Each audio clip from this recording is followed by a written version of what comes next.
안녕하세요. 느린토끼입니다. 오늘 소개할 식물은 두 번째로 소개할 식물은 짜자잔 보이시나요? 바로 용신목 선인장이에요. 이 용신목 선인장은 이 팔이 있는 애들도 있고 팔이 없는 아이들도 있어요. 요즘 선인장에 대한 인기가 좀 수요가 좀 많이 높아지고 있는 것 같아요.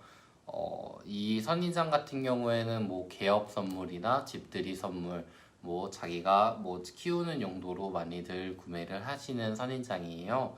그래서 오늘은 선인장에 대해서 선인장을 뭐 어떻게 키우면은 좀 더 잘 키울 수 있는가에 대해서 한번 설명을 해드리려고 해요. 많이들 뭐 선인장은 정말 물 조금만 줘야 된다. 뭐 물을 거의 안 줘야 된다. 이렇게 많이들 알고 계실 텐데 오늘 제가 선인장은 뭐 물을 어떻게 줘야 되는지랑 어떻게 관리해야 되는지를 한번 설명을 해 드릴게요.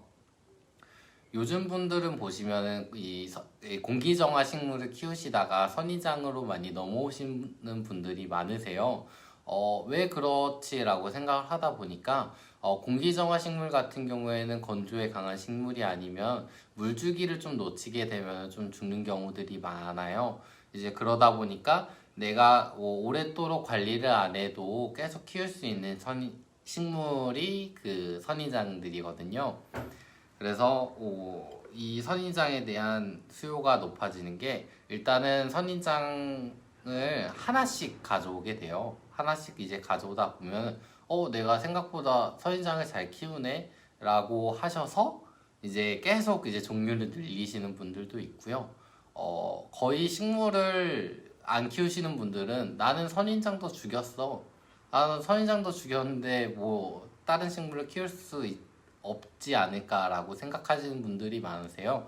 그거는 이제 얘기를 들어볼 때 선인장을 죽이셨던 분들은 물 주는 방법에 대해서 좀 많이 모르고 계신 분들이 많으시더라고요. 얘기를 저도 이제 판매를 하면서 얘기를 듣다 보면은 선인장은 물 뭐 거의 조금 줘야 되는 거 아닌가요? 뭐 물을 아예 안 줘야 되는 거 아닌가요? 이런 말이 되게 많아요. 선인장은 이게 반은 맞고 반은 좀 틀린 말인데 선인장 같은 경우에는 지금 여기 보시게 되면은 이 몸통 안에 거의 수분으로 가득 차 있다고 보시면 되세요.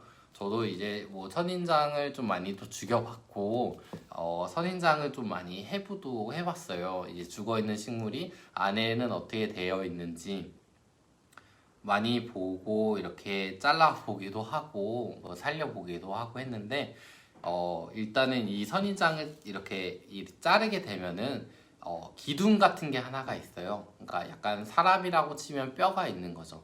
그 뼈가 있는 부분에서 나눠져 있어요. 그 나눠져 이렇게 이 모양대로 이렇게 나눠져 있는데 뼈가 그 뼈들이 있으면 거기 안에는 다 수분으로 좀 가득 차 있다고 보시면 되세요. 그래서 선인장을 죽이시는 이유들 중에 보면은 말라 죽거나 약간 물러 죽거나 이 둘 중에 거의 하나가 대부분이에요.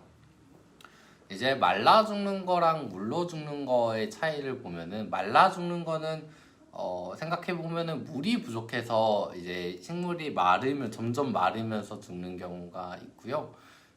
물러 죽는 경우는 이제 물이 너무 뿌리에 많다 보니까 그것 때문에 이제 뿌리부터 썩어서 물러 죽는 경우가 있는 거예요. 그래서 이 용신목선인장은 가격대가 좀 많이 좀 나가는 식물이에요. 이런 외목대 같은 경우에는 가격이 좀 저렴한 편이지만 이렇게 팔이 나오게 되면은 가격이 한 2배, 3배 정도 뛴다고 보시면 되세요. 이런 팔 같은 경우에는 좀 랜덤으로 나온다고는 알고 있지만 요즘 농장분들은 이런 연구를 정말 많이 하시더라고요. 저도 막 직접 그 여러 농장 사장님하고 얘기를 하다 보면은 이런 뭐 팔도 랜덤으로 나게 되면은 뭐 밑에서 나게 되고 뭐 위에도 달리게 되고 이러잖아요. 이제 그런 부분들은 약품 처리를 해서 이런 부분 옆부분들의 이쁜 부분들의 약품 처리를 하시더라고요. 그래서 거기서부터 이제 팔이 자라게 되는 경우가 있는데, 그렇게 하시는 분을 보긴 봤어요. 저 얘기도 많이 나눠보고, 그러니까 뭐 약품 뭐 이것저것 쓰시는데 그거 약품 이름은 제가 정확히 기억은 안 나지만 팔은 나는 거는 랜덤이긴 하지만 요즘 농장에서는 좀 약품 처리를 해서 이렇게 팔이 이쁜 모양으로 나올 수 있게 이렇게 한다고 하시더라고요. 그래서 용신목은 팔이 있는 거와 없는 거의 차이는 가격 차이가 좀 있다고 보시면 되시고요. 원래 뭐 팔이 없던 애였는데 나중에 키우시다 보면은 팔이 날 수도 있고 팔이 아예 안 났고 그냥 위로 쭉 자라는 경우도 있고요. 그래서 그런 두 가지 경우가 좀 있으니까 저는 개인적으로는 좀 팔이 이렇게 있는 용시목이 개인적으로는 좀 더 이뻐요. 저 개인 취향이기도 하고. 그래서 서론이 되게 많이 길었는데요. 일단은 이 용신목 선인장의 물은 어떻게, 이 선인장들의 물은 어떻게 줘야 되는지 한번 설명을 해드릴게요. 일단 선인장은 아까 제가 말씀드렸던 뭐 물 절반만 줘야 된다, 뭐 푹 줘야 된다, 뭐 이거는 절반만 맞고 절반 틀린 이렇게 얘기라고 했잖아요. 그 이유 중에 하나는 이 선인장들의 특징을 알면 돼요. 이 선인장들은 한국 기준으로는 여름철이랑 겨울철에는 이제 잠을 자는 시기예요. 이 잠을 자는 시기다 보니까 물을 주게 되면은 이 물 먹는 속도가 좀 많이 느린 편이 되는 거예요. 이제 그러다 보면은 이제 물 같은 경우에는 원래는 화분 밑으로 물이 빠져나올 때까지 물을 주시는 게 원래는 정상적인 방법이에요. 왜냐면은 위에 흙만 좀 적게 물을 주게 되면은 뿌리는 밑에 있는데 결국은 물을 못 먹게 되는 거거든요. 그래서 물은 주실 때 한 번에 푹 주시는 게 좋은 방법이긴 해요. 근데 이거는 봄이랑 가을철, 얘네가 성장기일 때, 깨어있을 때에만 해당되는 내용이고요. 여름이랑 겨울철에는 제가 휴면기라고 했잖아요. 그 기간에는 물을 위에만 적셔질 정도로만 주시거나, 이 정도로 좀 통통한 선인장들이는 뭐 여름이나 겨울철에는 거의 물을 단수해 주셔도 저는 상관이 없다고 봐요. 이 선인장들이 물이 부족하거나 그럴 때는 한 가지 특징이 있어요. 이 선인장들 자체는 지금 이 몸통에 수분이 제가 가득하다고 말씀드렸잖아요. 그러다 보니까 물이 부족하거나 그러면은 이런 그 표면 같은데 주름이 지거나 약간 쭈글거리거나 아니면 마른 느낌이 들 때가 있어요. 이제 그럴 때를 확인을 하시고 물을 주시는 방법도 좋은 방법이고요. 계속 이 선인장을 이제 지켜보는 거예요.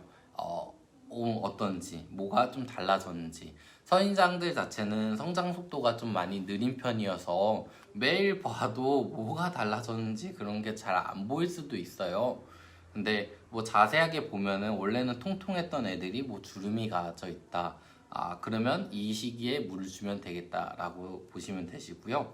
여름, 겨울철에는 아까 제가 말씀드린 것처럼 이 절반만 물을 준다고 했잖아요. 그러니까 푹 주시면은 안 되고요. 절반만 줘야 되는데 만약에 절반만 줬는데도 이 부분들이 만약에 쭈글거린다, 마른 느낌이 든다라고 보이시면은 물은 절대 여름, 겨울철엔 절대 푹 주시면 안 되시고요. 분무기나 스프레이 같은 걸 이용해서 그 쭈글거리는 부위들을 이렇게 칙칙칙 뿌려주시면 되세요. 그러면 얘네가 이 몸통 안에 있는 걸 흡수하면서 물을 흡수하는 경향도 있으니 그렇게 물을 주시면 되실 것 같고요. 여름, 이제 봄, 가을철에는 성장기일 때는 물을 확 많이 주셔야 되는데 항상 봄, 가을철에 물 주실 때는 화분 밑으로 물이 빠져나올 때까지 주시면 된다고 보시면 될 것 같습니다. 여기서 한번 정리를 해드릴게요. 여름, 겨울철은 잠자는 시기니까 물 주시는 걸 절반으로 주신다고 보시면 되시고요. 이제 봄, 가을철에는 이제 활동하는 시기니까 물을 푹 주신다고 생각을 하시면 될 것 같습니다. 그리고 제가 햇빛에 대해서 얘기를 안 해드린 것 같아서 햇빛은 뭐 받으면 좋나요? 안 받아야 되나요? 이렇게 물어보시는 분들이 많으세요. 일단 선인장 자체는 햇빛이 없어도 크게 뭐 죽거나 영향을 받거나 그러진 않은 것 같아요. 그래서 햇빛이 없는 공간에서도 되게 잘 크는 식물이기도 한데 이럴 때는 햇빛을 받아야 돼요. 이 웅신목 선인장 같은 경우에는 성장을 할 때 윗부분에서 자라거나 뭐 팔이 자라거나 그런데 자랄 경우에는 지금 뭐 초록빛이라면은 약간 연두빛의 아이로 이렇게 올라오게 돼요. 뽕긋하게. 그렇게 올라올 때 햇빛을 못 받았다면은 지금 요 아이는 이렇게 통통한 편인데 이제 햇빛을 못 받은 아이들은 자랄 때 좀 더 작게 자라게 돼요. 그러다 보면은 여기는 통통하고 위에는 이렇게 뾰족한 현상이 나타나게 되는데 그 현상이 나타난 거는 햇빛이 부족해서 그런 거고요.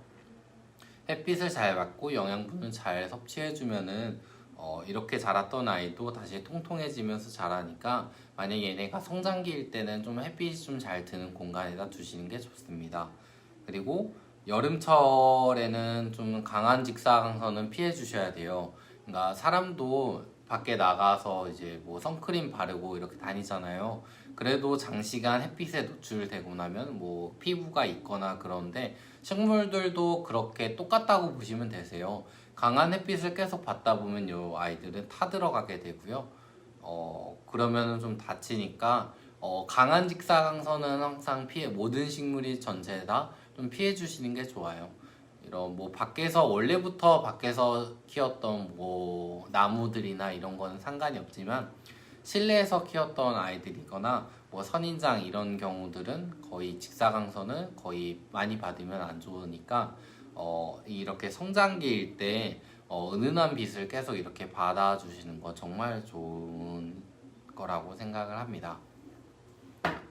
그래서 오늘은 이 용신목 선인장에 대해서 한번 설명을 해드렸는데 제 이야기가 막 충분하게 전달이 되는지는 제가 막 말을 하다 보니까 막 어느 순간 되게 뭐 열변을 토하고 있어서 잘 전달이 됐는지는 잘 모르겠으나 이 선인장 키울 때는 항상 이 두 가지만 기억해 주시면 될 것 같아요. 여름, 겨울철에는 물을 절반으로 주시면 되시고요. 이제 봄, 가을철에는 물을 푹 주시면 되시고요. 그리고 햇빛은 은은하게 받으면 잘 키울 수 있으니 선인장도 만약에 기회가 되신다면은 한번 키워보시는 것도 한번 추천을 해드릴게요. 저희는 이렇게 핑크 화분에다가 심어서 판매를 하고 있는데 이 핑크 화분 같은 경우에는 좀 은은한 빛이에요. 딱 봐도 이쁘지 않으신가요?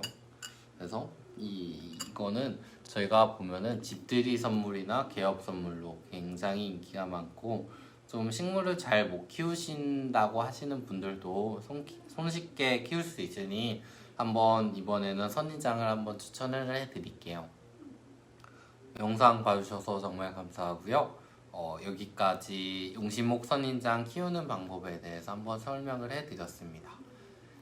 혹시나 뭐 궁금한 점이나 뭐 어떻게 키워야 되는지 제가 뭐 설명 안 해드린 부분도 있을 테니 궁금한 점이 있으면은 댓글로 남겨주시면 제가 확인을 하고 바로 답변을 드리도록 하겠습니다. 감사합니다.